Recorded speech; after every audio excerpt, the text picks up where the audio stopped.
સોમનાથ મહાદેવના દર્શને આવનાર યાત્રીઓને અગ્રિમતા આપીને તેઓને સરળતાથી સોમનાથ મહાદેવના દર્શન મળે તેવી સુલભ યાત્રી સુવિધાઓથી સજ્જ છે।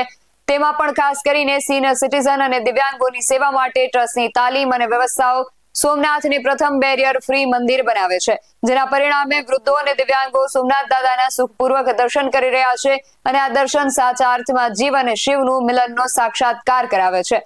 જુનાગઢ અને ગીર સોમનાથના 80 માનસિક દિવ્યાંગ બાળકોને દર્શન અને પૂજા માટે આવી સુવાળા વ્યવસ્થાઓ પ્રદાન કરવામાં આવી હતી। તેમને ટ્રસ્ટની દિવ્યાંગ ફ્રેન્ડલી સુવિધાઓ અંતર્ગત ગોલ્ફ કાર્ટ દ્વારા મંદિરમાં લાવવામાં આવ્યા અને શાંતિપૂર્વક દર્શન કરાવ્યા હતા। પ્રધાનમંત્રી નરેન્દ્ર મોદી દ્વારા દિવ્યાંગો માટે કરવામાં આવેલી વ્યવસ્થાઓથી પ્રભાવિત થઈ સોમનાથ ટ્રસ્ટના પ્રમુખ મહેન્દ્રભાઈ પરમારે આભાર વ્યક્ત કર્યો હતો। અમારી સંસ્થાના 87 બાળકો અતિ ગંભીર દિવ્યાંગ બાળકો છે।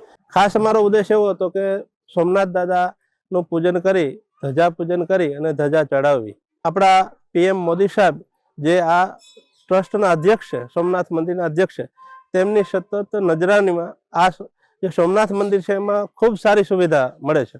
દિવ્યાંગો છે જ વીઆઈપી છે। આ મંદિરને એવી એક લાગણી અને એક એમનો નિયમ છે કે દિવ્યાંગો આવે એમને મંદિર સુધી કઈ રીતે લઈ જવા, એમને કોઈ અગવડતા ન પડે, દિવ્યાંગોને તમામ સુવિધા આપી। અમારી 87 બાળકો જે છે એમને બસ લઈને આજે આવ્યા તો ઠેઠ મંદિરના પરિસર સુધી તમામ સ્ટાફ બધાએ સતત સહકાર આપી અને મંદિરમાં અમે જે પૂજા કરી એમાં સતત સ્ટાફ સહકાર આપી। BSI ટીવી ન્યૂઝ સાથે ઉષા મેરાવડા, ગીર સોમનાથ।